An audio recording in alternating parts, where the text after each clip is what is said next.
Well, hello there. It's another day. I'm Jim Harrington. And I am Bill Knight. I hope you had a great weekend, Father's Day weekend. Had a wonderful Father's Day weekend, and the tough thing is that it goes like everything else with holidays. They go by so quickly, especially at Christmas. You keep waiting for Christmas. There's this big build-up. You're excited. And then poof, it's gone. Exactly. Then it was yesterday. Yeah. I'm kind of the single dad thing, and, the family is gone. So that's tough. Sometimes, there are people that look forward to the holiday.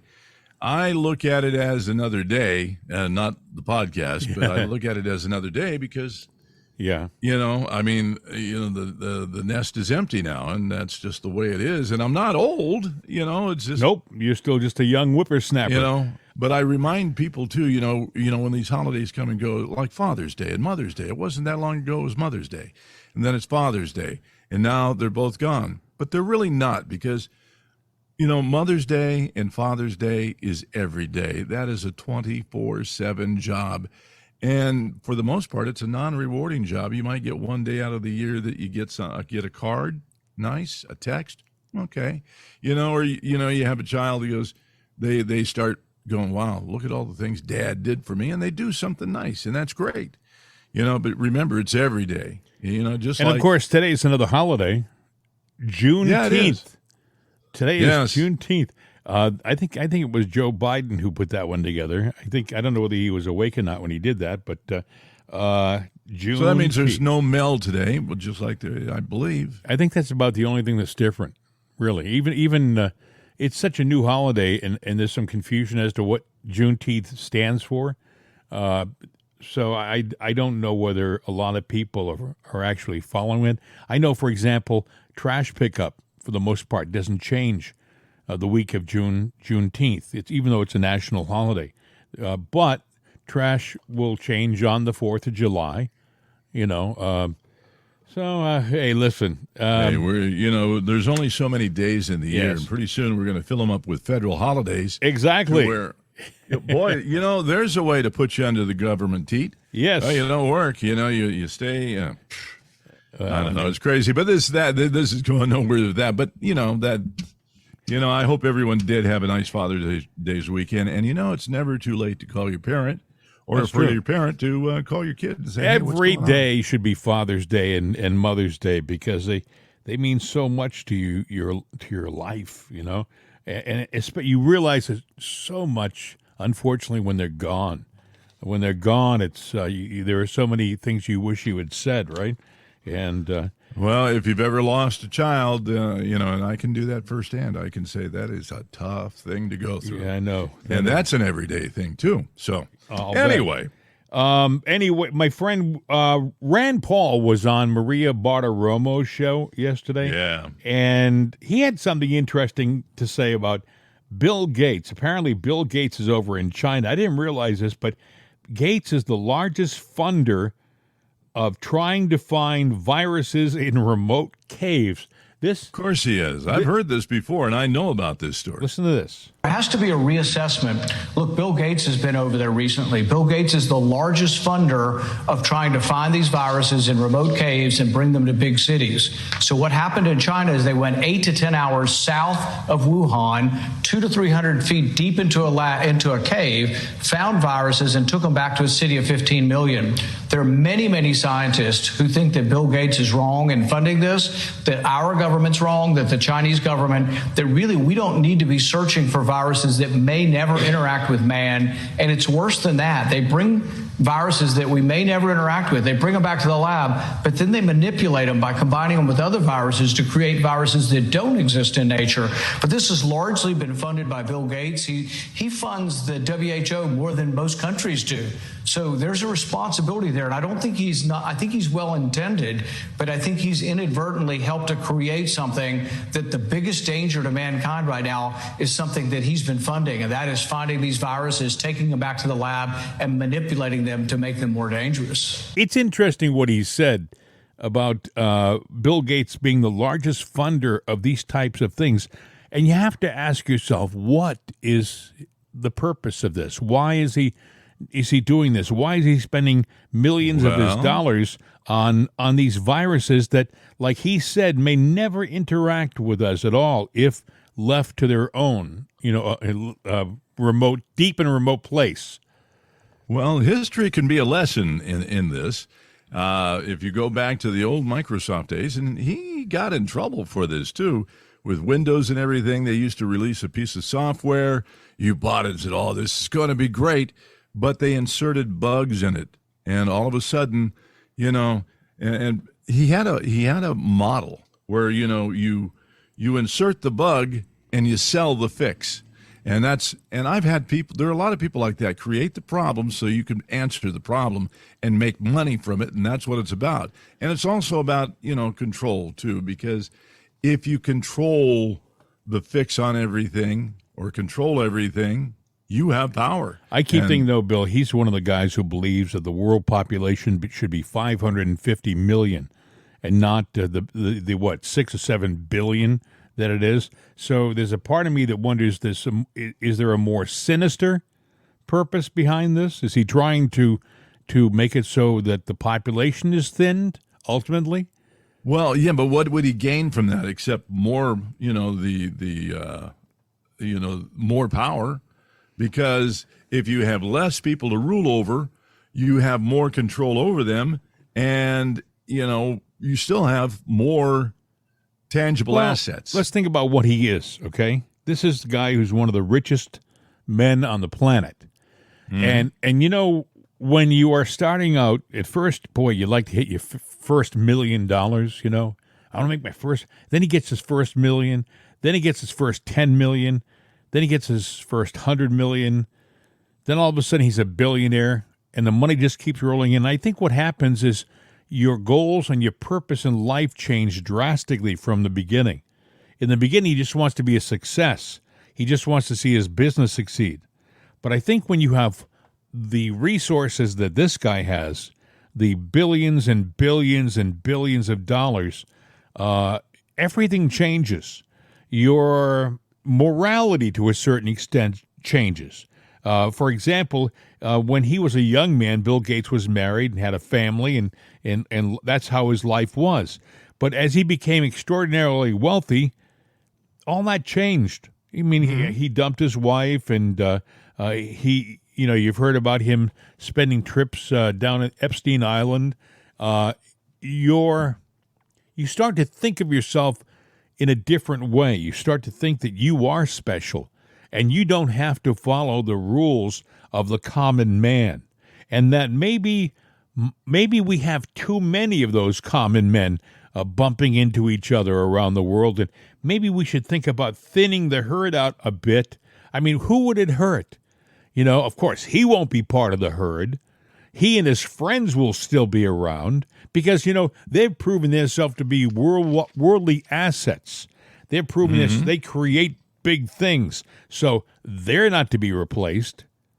I think that's what's going through this guy's head. He's over in China shaking hands with Xi.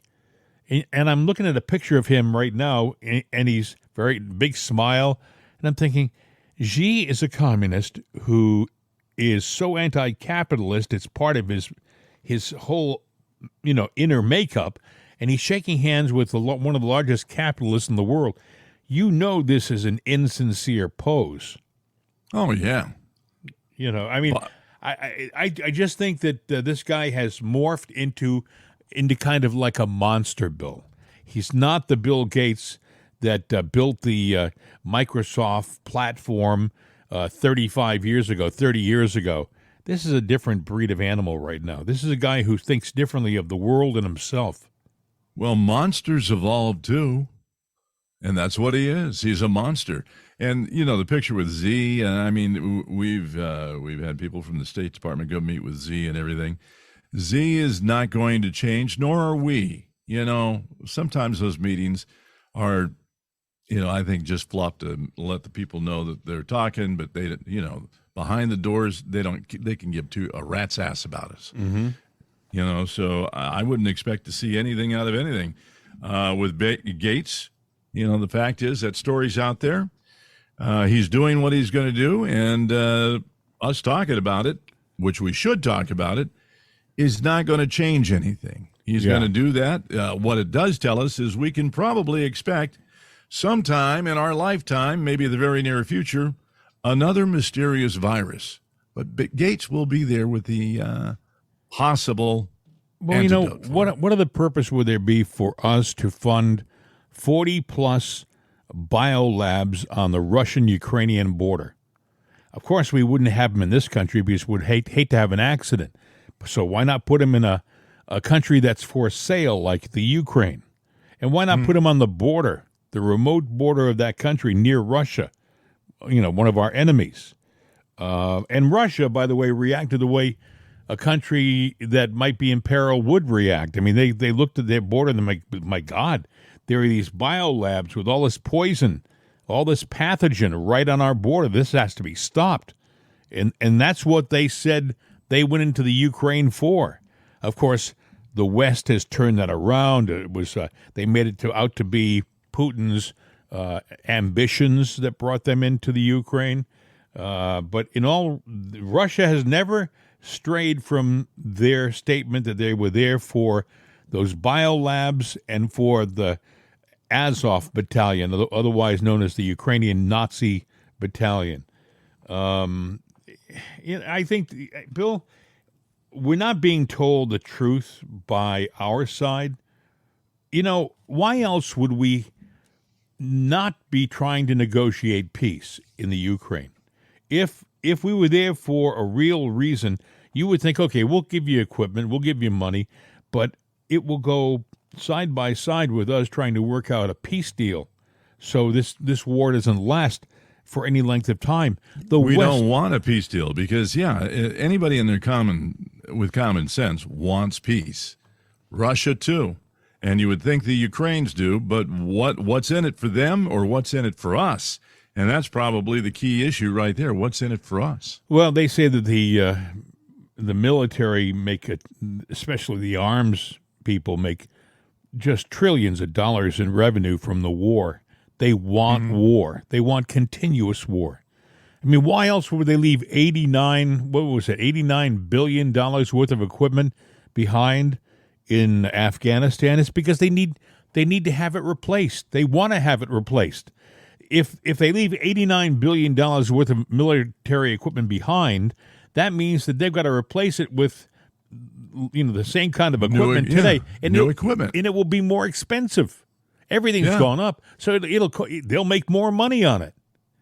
Yeah, if you make something, if you make a widget and you only have to buy it once, you're out of business in no time after everybody that wants the widget. Yep. They've got it. So what do I need you for? You got to come up with a new No.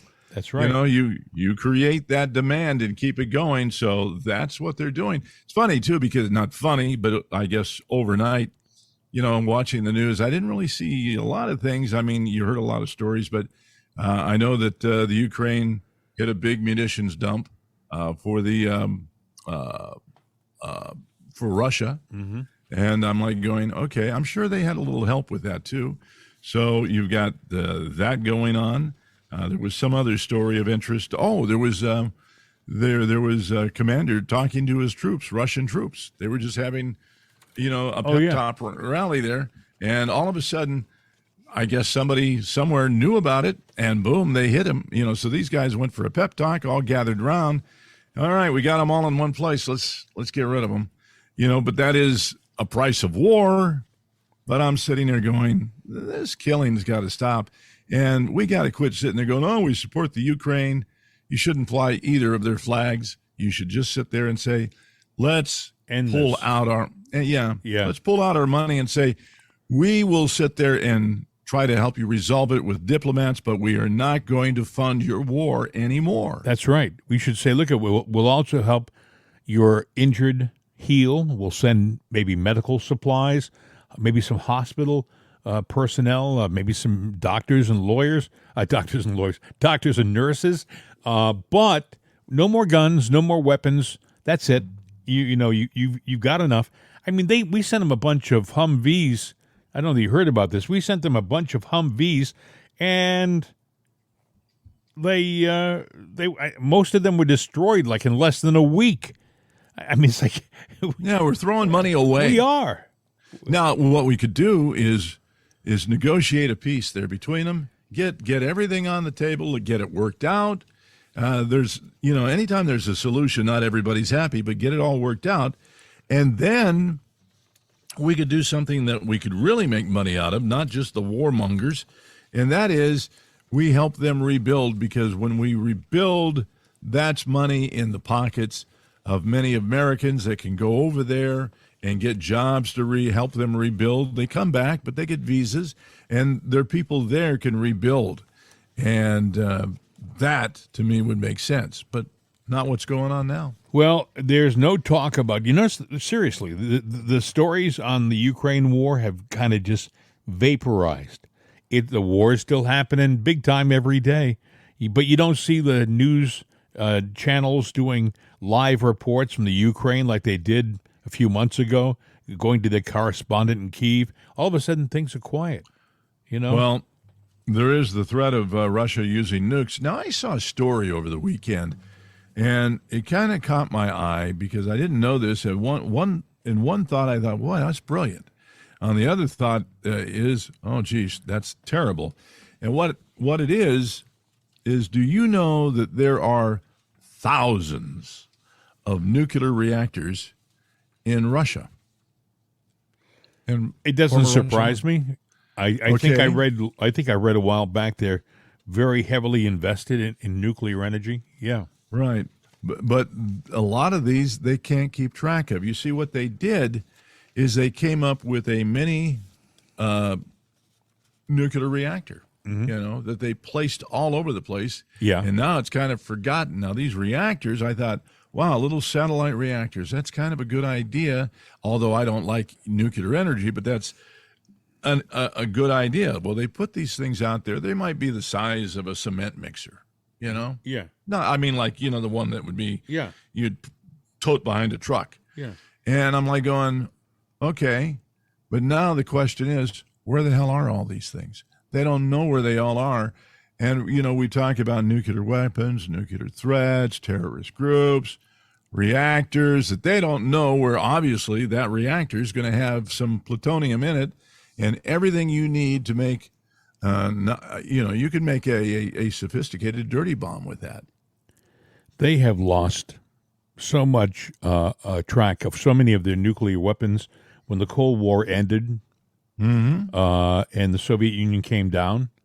They literally lost weapons that they've never recovered. As a matter of fact, there's a lot of talk that there's not an insignificant amount of suitcase nuclear weapons out there that we don't know about that they've already made. Suitcase nukes. That's not something of fiction, just of James Bond movies.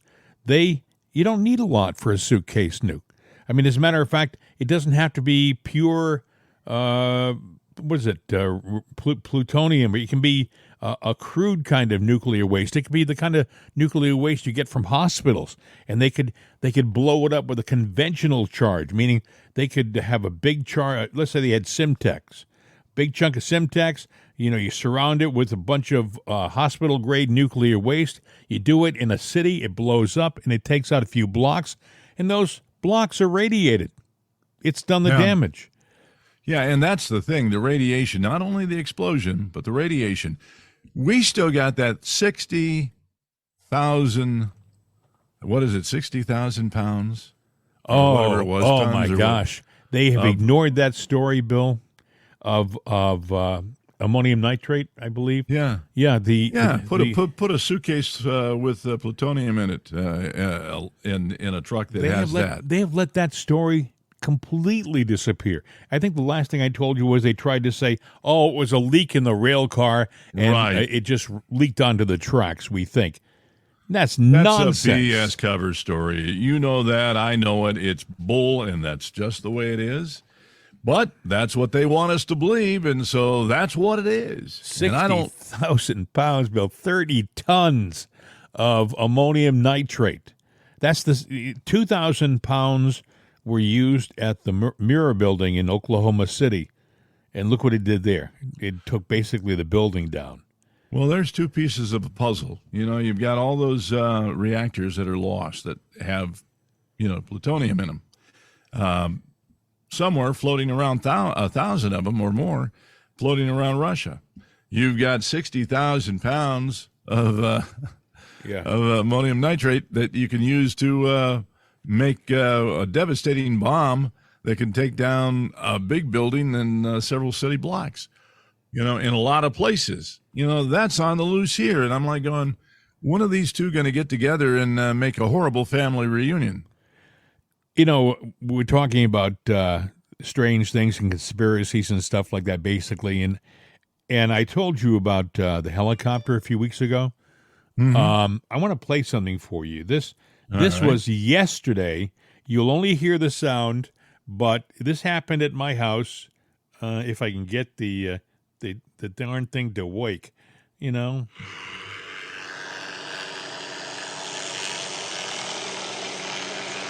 what that is? It's a helicopter. Yep. In my backyard. I didn't know you were rich.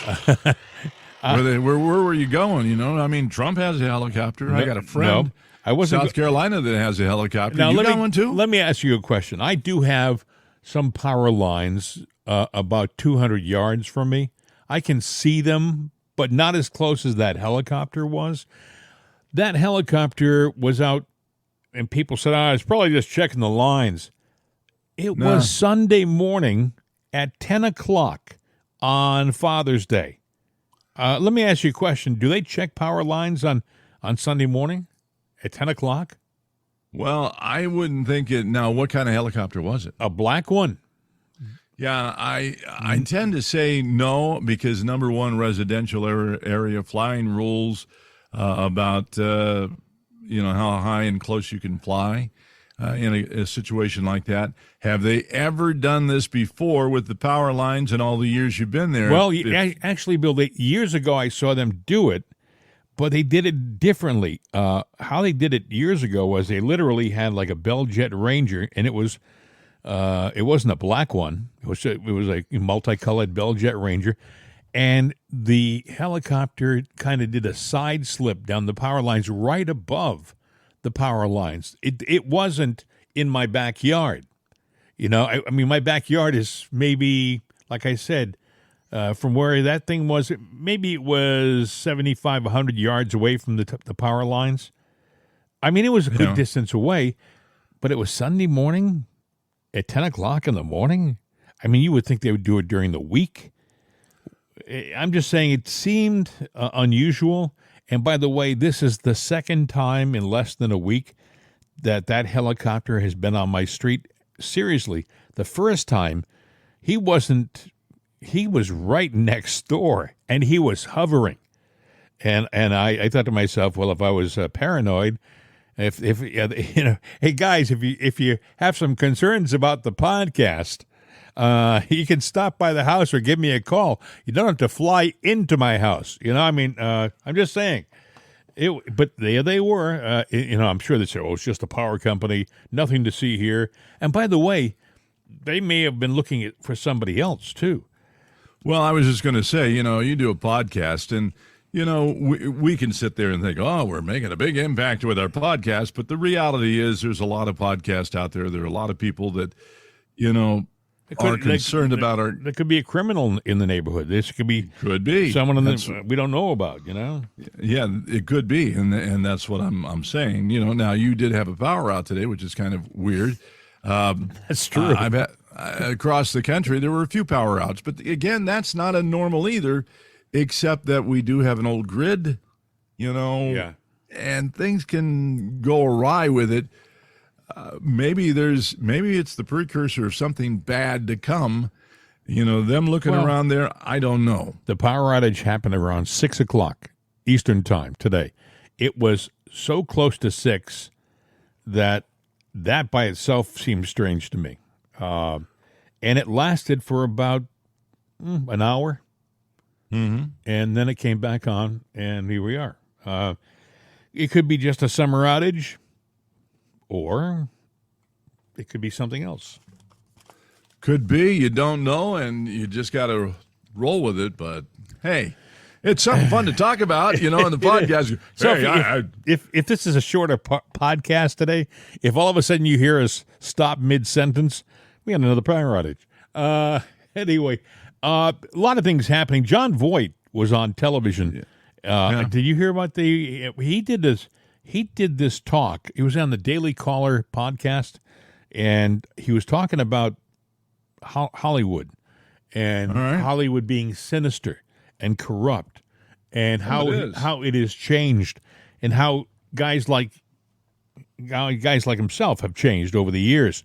But he was really very articulate and well spoken. Listen, Hollywood has been propagandized, and it's an interesting thing about the left. One would think that you could look around the world in the recent history of the world, and you would see every time socialism or communism, Marxism takes root in a country, the country is destroyed in some way. Look at what is happening in North Korea. Look what's happened in Poland when Russia took over. Look what happened in Cuba. Look what's happened in Venezuela. And one would think that they get added up and say, let's not let it happen here. All these wonderful heroes of mine when I was a kid, all of the great stars of that time, Clark Gable and Tyrone Power and Jimmy Stewart, all these guys were in the service. And they did dangerous jobs too. But they all served, and they were all very patriotic people. And then it came to the 60s. And it seemed to fall apart in the 60s. That time is when this kind of leftism struck, and this anti-American feeling was inserted into our society using the Vietnam War. Well, I had a big hit at the end of the 60s, and so I became part of this group of people, these young lions that were coming forth, you see, that were all negative about our country, speaking out about the war. The end of the war was marked by the murder of 2.5 million people in Laos, Cambodia, and Vietnam. And the left, the people who were out there on the sides of them, just walked away and took this moment as a victory. And I saw all of this carnage, and that communism and the communist hordes that created all of that violence were given a pass by this group. So I went through a lot of things. Even that didn't pull me completely to the right, but I saw a lot of things at that moment, and gradually over the next years, and with the influence of many good people, I came to understand certain things. And the poison that I had seen happen, and that happened actually to me, this idea of propaganda is real. And it gets to you. Now, we live at a time now where the media is pouring propaganda into people's homes. Slanders and lies are being accepted as truths. Donald Trump has been a Russian intelligence asset since 1987. We are at war with Russia. The nation and all of our freedoms hang by a thread. It's illegal to possess these stolen documents. It's different for the media. So everything you learn about this, you're learning from us. And all the stuff that's going on further in our universities and in our schools that's damaging our children. And this is backed by most of Hollywood. If you're a conservative in Hollywood, you're on the outside. And you don't have an easy chance for a career. People can hire who they want. It's a free country still. So it's their business. They want to work with certain people and not work with other people. It's okay with me. But of course, there is this kind of bias, and it is reflective of the blacklist that they make such a big deal about. It's just as clear a bias as that time. When Lenin came to office, in the first 4 years of his reign as the head of the Soviet Union, 4 million people were starved to death. 10 years later, under Stalin, another 6 million at least were starved to death. They don't know how to govern. They're just no good. You look at what's happening with Joe Biden today. He's destroying our economy. We're looking into inflation.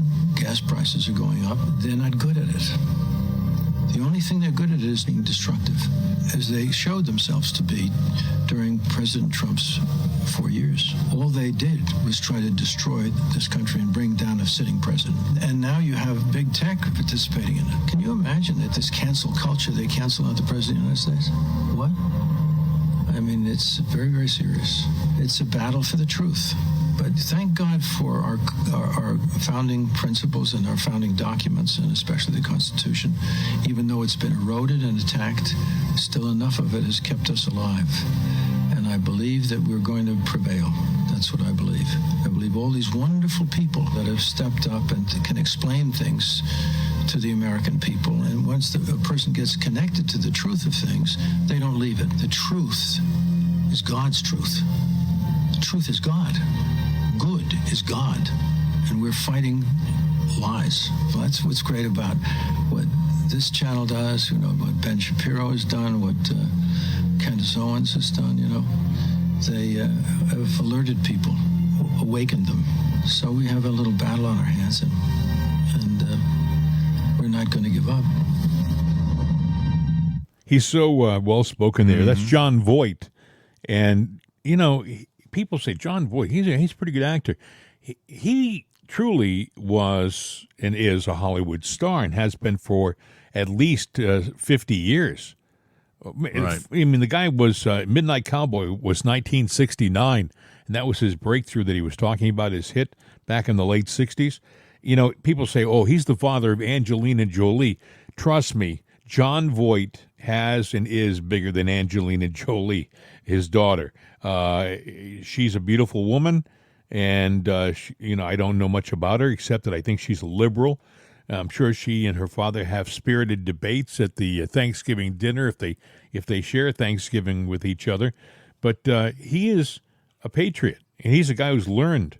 He's learned over the decades. He's adjusted and changed and morphed like a lot of us have. Yeah. I doubt he has spirited debates with her. Usually if you're a conservative and someone in your family is, of the other persuasion, and that's very common, usually they just kind of ignore you, as do. It wasn't that way not so many years ago. As a matter of fact, I think it started happening during the Obama administration. They started vilifying, very much so, anybody on the right that was right-leaning or conservative, to where the media drilled it with negative memes, and they would call you names, to where it got entrenched into American pop culture society that we're just bad. If you have conservative values, you're bad. I was thinking about this today. I was thinking about how when I was a kid, Republicans and Democrats lived side by side. They talked. They had much more in common than they have today. They were different as far as their political, parties were concerned, but that wasn't something that separated them completely like it does today. I mean, today we are so divided, but you think about it, what we believe in is so divided. I mean, most of us are pro-life. We believe in God, country, apple pie, all the traditional things. People on the left are different. They stand for, I was reading today, the new governor of Maryland. He's a Democrat. He thinks that having explicit sexual books in the school libraries is a good thing, and that we're actually hurting the children by not giving them the chance to decide for themselves. Seriously, this is the executive of the state of Maryland, chief executive of the state of Maryland. I guess you do have the chance to decide for yourself, but usually it's when you're an adult that you decide which side of the fence you're on. Let the kids grow up with neutral value. Well, kids need boundaries. Otherwise, not only that, you ever see a large lion and a lion cub? If the lion cub does something wrong, the lion will swat it. Get it back into place. Boom.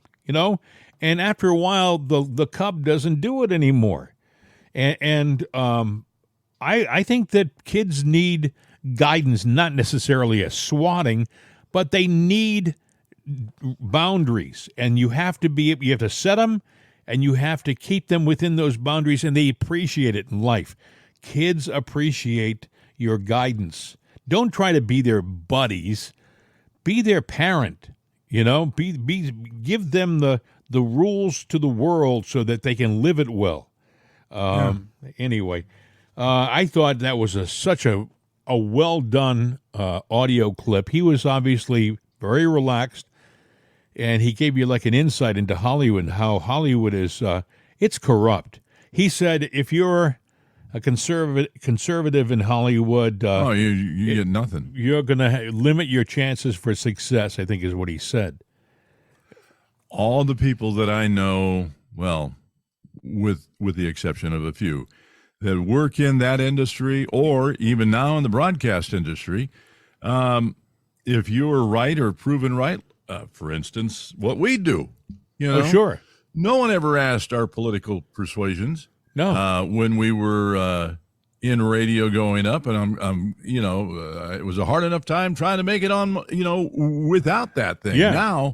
Now, if they see a post that says, "Oh, well, he might be a conservative," he does a conservative podcast. Ooh, he's not a member of our club. Yeah, that's true. And you can't join that club unless you. And once they know that you were not a part of the club, even if you say, "I've joined the club, I'm in the club," no, they're not going to take you. It is a closed circle. They would rather eliminate you than have you in that circle. Rush Limbaugh was a pretty good disc jockey. He really was. When he was a young kid, he was Jeff Christie in Pittsburgh. And he knew how to do all the radio. He sounded great on the air, a young guy. But I would bet you that after he had all his success in talk radio, if he wanted to go work on the air someplace as a disc jockey, he wouldn't have gotten hired. Meaning, if they had known that they were going to hire Rush Limbaugh to do a regular morning radio show with non-political, they wouldn't have hired him because of his background. Yeah, his political views can get him in trouble. I've actually recently, as this weekend, kind of had an example of that. But the simple fact is, I'm out of radio now. I still do maybe some stuff with a network, but I do it from my home and stuff like that. But one of the cardinal rules is nobody knows that you're that guy on the podcast and can't know.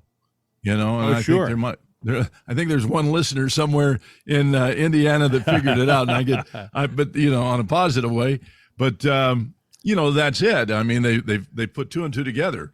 Yeah. And but like somebody had contacted me over the weekend, going, "Hey, we need a guy like you." And I'm sitting there going, "Well, number one, I'm out of that business, and number two, with the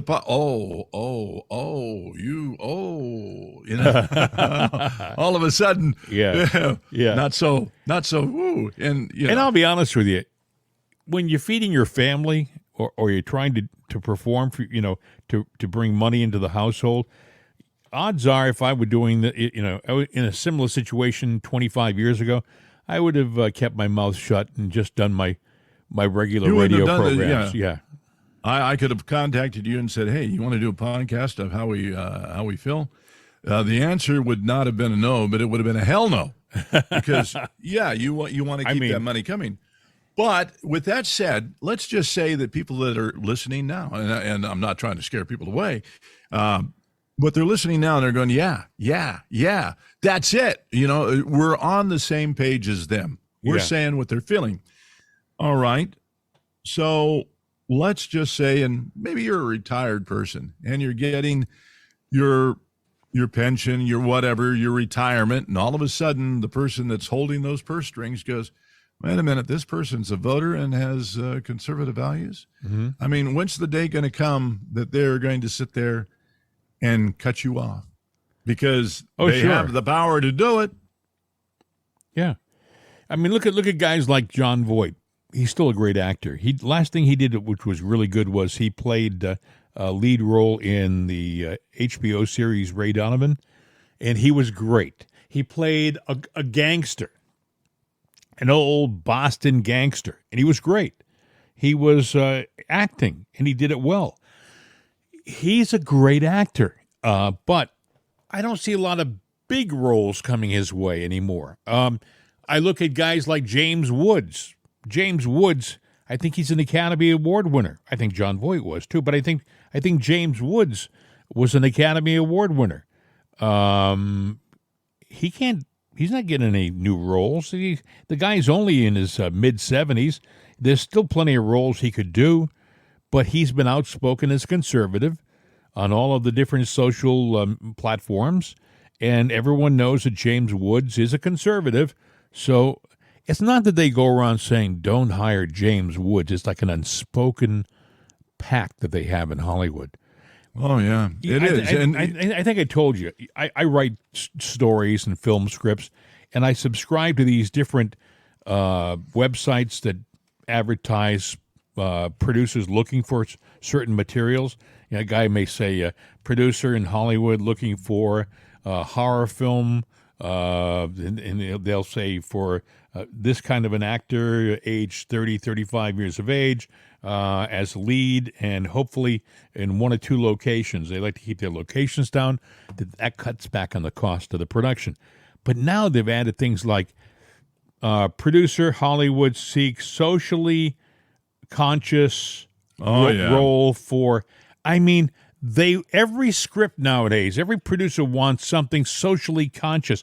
I watched a show yesterday on PBS. I don't know if you saw it. It's called Ridley. It's a new series, and it's an English show.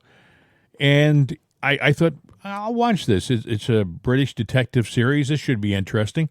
Ridley's a retired detective, and he is what you would expect, the British detective would be, very good at what he does.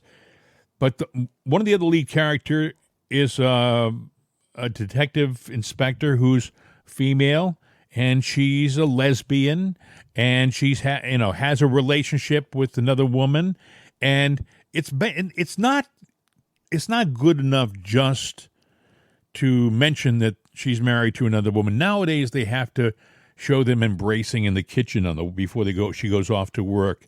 It has to be very visual. Everything has changed in small steps. So, before, when they would mention she's gay, it would be, her wife was in town to see her. Oh, okay. And that wouldn't be a big part of the story. Now, if you watch they blow it up. NCIS Hawaii, they got a whole subplot of two agents, an FBI agent and an NCIS agent, who are gay and romantically involved, and you see this romance blossoming. And I'm thinking, I didn't watch this program to watch this social aspect of the program. I don't. I got to phrase this just right, and I'm not going to. But the fact that they develop a person, the fact that they develop a character that is, gay. Okay. Mm-hmm. On the surface, I have no problem with it. But when they sit there and go, well, every show's got to have that. Yeah. Now I am no problem with, whatsoever, and never have, with a show reflecting, cultural, diversity as far as ethnicity, because that's important. We are a nation of many ethnicities. Yeah, ethnicities. Yes. Yeah. Right. But let's not sit there and exaggerate things and make it what it's not. I know. That's exactly how I feel too. I mean, I don't. It doesn't bother me that a character on a show is gay. It doesn't bother me. If it doesn't detract from the plot, that's the whole thing. I watch the show for a story, and I want to pay attention to the character. If it's a murder mystery, I want to see them solve that murder mystery starting in the beginning and working their way to the end. But when they break away with a sub story, about a relationship between a gay couple, that it's almost inserted intentionally. It's like, guys, just tell us the story. With NCIS, the original series, it was just the story. Thank you very much. They started out. It was very formula. There was a formula to it. They had an incident happen in the beginning of the show, and then you'd follow all of the characters as they tried to figure out who did what, and then they would resolve it in the end, and that would be it. But now with like NCIS Hawaii, they start out with an incident, then they have this sub-story about this relationship, which detracts from the main story, Yeah, but it's there. But, it used to be in film, even when there was none of that insertion of that, the Dick Van Dyke Show, or the Mary Tyler Moore Show, let's put it that way, Mary Tyler Moore Show. They had separate beds because that was as close as they could come. And there was never, it might have been a hug and a kiss on the cheek. And even before that, it was, subtle innuendo. You knew what was going on. You didn't have to, because that wasn't what this film was about. And even if it was a love story, there were ways that you could do that without, I'm saying they're selling perversions and seeing how far they can. Well, do you know how many great movies were done back in the 30s and 40s, and you never saw the characters hooking up? Okay, you just saw them. They would lean into each other's eyes, and maybe they'd kiss, and the lighting would change, the camera would move away, and they'd be on to another scene. Somewhere along the line, all of a sudden it was mandatory that, for example, there had to be nudity in films. They have nude clauses in contracts now, where certain actors and actresses have to get naked in a scene. And it doesn't really add to the storyline. It doesn't make it a better story. As a matter of fact, it probably weakens it. When you're seeing a couple getting it on, I mean, that's great, but what does it really add to the story? It doesn't. It absolutely doesn't. But we've pushed it. We pushed the extremes, and we're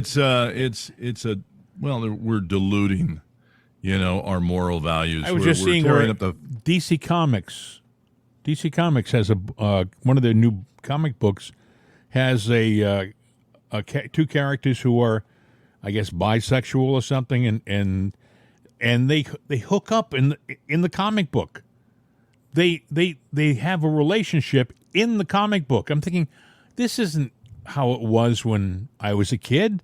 When I was a kid and had a Superman comic book, I mean, it was all action and adventure from beginning to end. They're trying to influence us in so many. I was going to mention this, Bill, and this is kind of stepping away, but it's sort of related. We talk about Bud Light and their Dylan Mulvaney situation, and then we talked last week about Yingling, which it never made any sense. Yingling was supposedly backing a drag queen show during Gay Pride Month in Philadelphia. And then Yingling got a lot of flack and said, well, we don't know anything about that. We spend a certain amount of money to sponsor certain events, but we don't have any control over those events. And they haven't got a right to put our banner up and say, we're bringing it to you, So there was some feedback, and they took that out of the advertising, and the promoters of the event said, no, Yingling is right, that they really don't have any control over what we do here on our end. And so that kind of was sort of a fade away. But then I was seeing where Bud has still sponsored some of these drag queen events. You would think that somewhere along the line somebody would say, boy, this is killing us financially. We've got to back all of our marketing back for at least 6 months, and we've got to reevaluate how we're going to present our product. They're not doing it. They're doubling down. That's what you or I would do, is back away and reassess it. But they have determined value in going after, the community of sorts. And, if that's where they want to put their marketing, they've drawn a line in the sand. And the way I look at it is they've told me that beer is not for me. Yeah. Not that it's a bad beer, but they're basically, they're not marketing to me. That's true. you know about the Dodgers, right? The Dodgers and the Sisters of Perpetual Indulgence. Oh, them, yeah. Okay. Yeah, I know them. Well, Okay. they honored them. This was the weekend that they honored the Sisters of Perpetual Indulgence on the field at Dodger Stadium, right? Well, let me tell you, out in the parking lot were several thousand protesting Catholics and Christians. Because, they've gone out. Probably didn't see that. The Sisters of Perpetual Indulgence think nothing of mocking Christianity. They mock Jesus. They mock the cross. They do obscene gestures and acts in front of these. They are really vile. They are vile, okay? In Dodger Stadium, it had a handful of people in the stadium when they were making their presentation. I mean, the stadium looked empty. And I thought, my God, you would think the Dodgers would just look around and see what the heck they're doing to their audience. They're flipping the bird, the fickle finger of fate, to their fans, the people who go there every day and buy the hot dogs, the hamburgers, the popcorn, the beer, that stuff, and cheer their team. They're flipping them the bird. And it doesn't make sense to me. I think they can't be a bunch of dullards in the marketing department. They have to know they're going to piss off their fans. I mean, what? Then someone said, well, it's not a matter of money and sales. They're trying to raise their, I think it's the ESG score.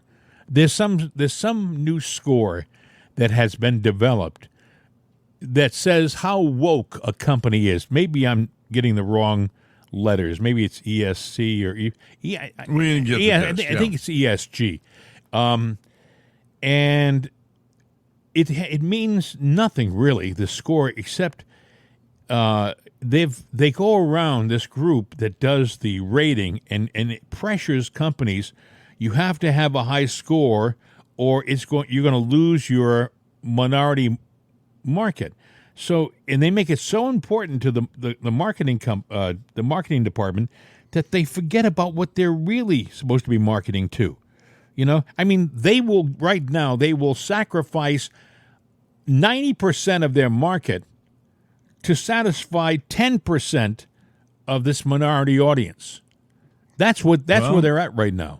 Well, it could be the old Bill Clinton theory, Take 20% of the audience and super serve them, and you got the majority. If you're taking 10% and that's the only 10% out there, but you got 100% of them, and the other 90% is divided, you're conquering and winning by that formula. But everybody will tell you, with the Dodgers, they're doing is totally wrong. But that will probably be the last time the Sisters of Perpetual Indulgence enter Dodger Stadium.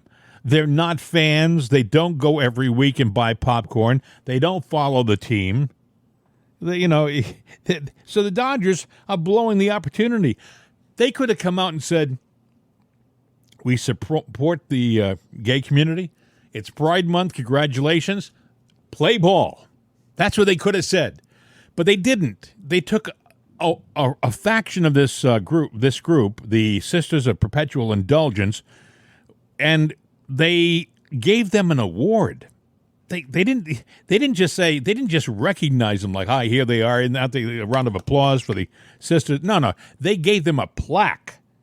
They did as if they had done something special, and that turned off so many people. I bet you they lost Dodger fans, if not forever, for a long time. I'm sure they have.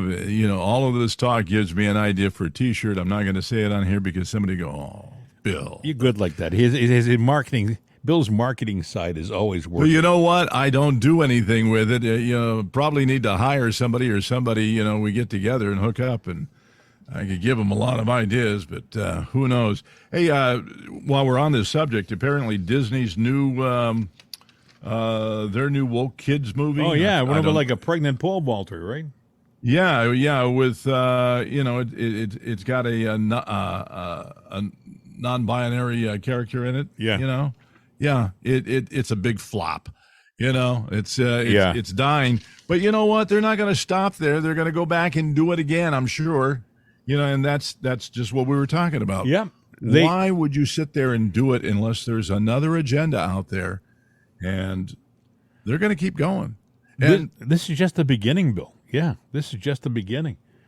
Joe Biden was speaking in Connecticut over the weekend, and he got lost and confused. Listen. Made it harder for people to buy stabilized braces. Put a pistol on a brace, it turns into a gun. Makes it more, you can have a higher caliber weapon, a higher caliber bullet coming out of that gun. Can you please tell me what the heck this is the president of the United States, the leader of the free world. Well, you know, then there was a speech over the weekend. I don't have the audio. Maybe you do. I don't know. Where Biden is staring at, and it looked like he's like, yeah, I get it. You know, Fetterman was talking, and it was just Is that totally. the one? Is that the one where he said, "God save the Queen"?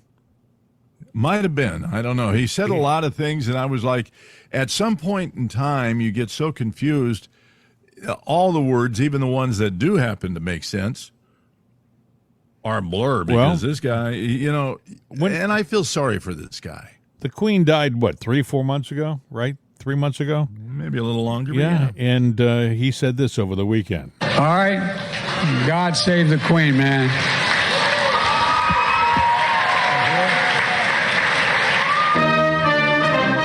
And then he turned the wrong way and got lost on the stage, and they had to come out, an aide came out and turned him around and walked him off the stage. Yeah. No, I was talking about a speech where Fetterman gave the speech, and Joe was looking on at him. And Fetterman, yeah, we'll have to find that audio a little I'd bit. love to hear maybe a after the show. conversation between Fetterman and Joe. Well, Joe my wasn't talking. He was just sitting there staring at him while Fetterman was sitting there swimming in words of mumble and just confusion. Well, you know, he had no idea what he was talking about. He's given up on the suit thing. The suit thing is it's an inconvenience. He does wear clean, newer hoodies and baggy shorts, but that's what he wears wherever he goes now. Everyone else is wearing a suit, and the senator, the junior senator from the state of Pennsylvania, represents us with a baggy set of shorts and a hoodie. Amazing. Well, he's in for 6 years, so let me ask you, do you think in 6 years or 5 years from now when he's up for re-election, he's going to win? I don't think he won last time, but then again, that's a story for another time. I know people say, oh, Jim, everything with you is a conspiracy. It's only because I live in Pennsylvania, and I remember how they handled the election in 2020. I saw it with my own eyes. I mean, when they close it down at 1 o'clock in the morning and you're ahead by 800,000 votes, your candidate is ahead by 800,000 votes, and then you wake up the next morning and he lost. Yeah. It's amazing. Well, when you see the stuff too on TV with the Pennsylvania votes.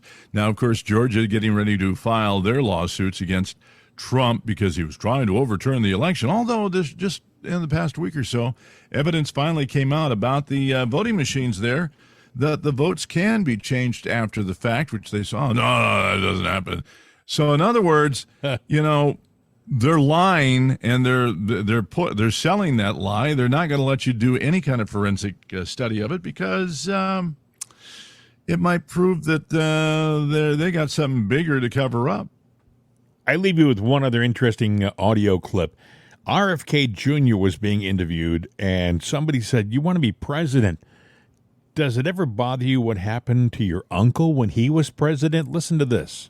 But what do you think happens when you get into office? Like if you're talking about your uncle who's assassinated and you believe the intelligence agencies were a part of that, what happens to you? Well, I got to be careful. I mean, I'm aware of that, and I'm not, you know, I'm aware of that danger, and you know, I don't live in fear of it, you know, at all. But I'm not stupid about it, and I take precautions. Well, you know, his dad took precautions too. You know, when he was walking through that kitchen out in Los Angeles in that hotel. Yeah. Yeah. I mean, God forbid anything happens to these guys. He's doing very well in the polls. And there's a lot of people saying that if they don't change the first states that do the primaries, if it's still New Hampshire and Iowa, that it's not going to be Biden winning the Democratic nomination in those states. It's going to be RFK Jr. The way the polls I are. think that's probably right, but the Democrats already want to redistrict, realign everything. So, and that's because of Congress too. They, if they can't win it legitimately or by stealing, then they will reinvent their steal, and that's what they're doing. I had some other things to throw in, but I'm looking at the clock there, and one of them is a science thing, one of them is a question thing about Biden. But we have time for one more at least. Go ahead. Well, here I'll throw this one out here. My question is: has science gone too far? Apparently, researchers have crafted a foldable flat robot. So, in other words, it's a regular robot. Yeah. But it can bend, shape, and rotate itself into any form imaginable. It's like a piece of origami. So it can sit there and fold flat and tuck itself away to where it's out of the way and poof, back up. But apparently there's a company, what is it? Boston Dynamics. Oh, yeah. Behind this. But these were Swiss. This was a Swiss team that came up with this. But Boston Dynamics had a hand in it too. And I mean, it's almost like out of the movie Terminator where, the liquid steel. Yes. Well, I guess we've got AI that does that now too. So, it's beyond imagination. It's kind of scary, Bill. It really is. It was very scary. I mean, you can think of all the positive aspects of it, and then you're going, it's the evildoers that'll take that going, oh, yep. What can we do with that? When you hear a politician saying, oh, don't worry, we're going to put governors and limits on AI so that it can only do so much, it's not going to be uncontrolled, I think to myself, you're never going to stop some bad guy, some rich, sinister bad guy from breaking the rules. You develop something like AI, and they'll just extrapolate it and develop it and make it something that we don't want to see in our world. And that's where we're going, unfortunately, I think. Yeah, terrible place. Well, today is probably because after the weekend here, I think there's going to be a lot of news to be out there. I don't know what's going on or what's going to happen with the Biden family investigation. I know that they're stonewalling all the evidence on it. Department of Justice. You got to wonder why, though. They're turning a blind eye to Biden and his family. And yes, they've raked in millions upon millions upon millions upon millions, but yet they look the other way. And I'm going, well, why would they do that unless there's other people, in my mind, that are also, entities too, that are profiting from this. So I'm saying, the government's got a hand in what he was doing too. Yep. Well, I'm sure that story is being ignored by the deep state because they're co-conspirators, and they're being protected by the FBI because they're co-conspirators. They don't work for us; they work for them. So it doesn't matter what we find out about them. I'm just saying there's a good chance the story can go nowhere, even though we see the somewhere. Yep. And we have the evidence of the somewhere. It's still going to be there's nothing there. There's nothing there. And that's what you need to focus on is who's doing the lying. It is the people that are covering up saying nothing to see. Well, it's just like there's a lot to see. You and I have said about 2024. We may win by a landslide. I think we won 2020 by a landslide, but we may win by a landslide, and we'll still lose. And I guarantee there's a memo out there somewhere that has the actual the election figures for an election that hasn't taken place yet. And it's probably right on the money because they're going to try to steal it. And we will leave it at that, my friend. We've done it again, another show. You want to contact us, 833-538-7868. Our number is 833-538-7868. Mail at itsanotherday.com. Mail at itsanotherday.com. We'd love to hear from you. And please share us with your friends, too. That's the only way we grow. And, you go, well, you got a big audience. But you know what? Audience has to grow and keep being fed because, for whatever reason, attrition, whatever, things can fall. They're not falling, but I'm just saying. You know what we haven't heard in a while? What? Joe singing us out. Oh, let me get ready. I got to dance.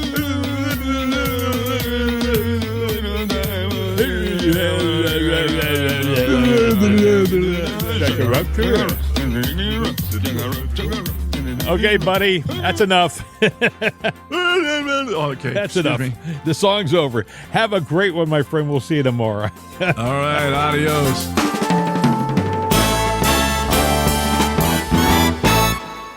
The voice of freedom, CRN America. These days, when you want an answer about just about anything, you ask Alexa. You ask her about the weather. You ask her who won your favorite sporting event. You ask her to find a fact that you can't find anywhere. Well, we did that too. We asked her how many people have downloaded it'sanotherday.com. And this is what she said. From acceleration.com. It has been downloaded as much as 260,433,467 times. I know. Seems like a lot. Seems like a lot to us, too. But it's Alexa. Thanks for making us a part of your day. And tell your friends about it'sanotherday.com. We could use an extra listener. I mean, what do you do when you only have 260 million?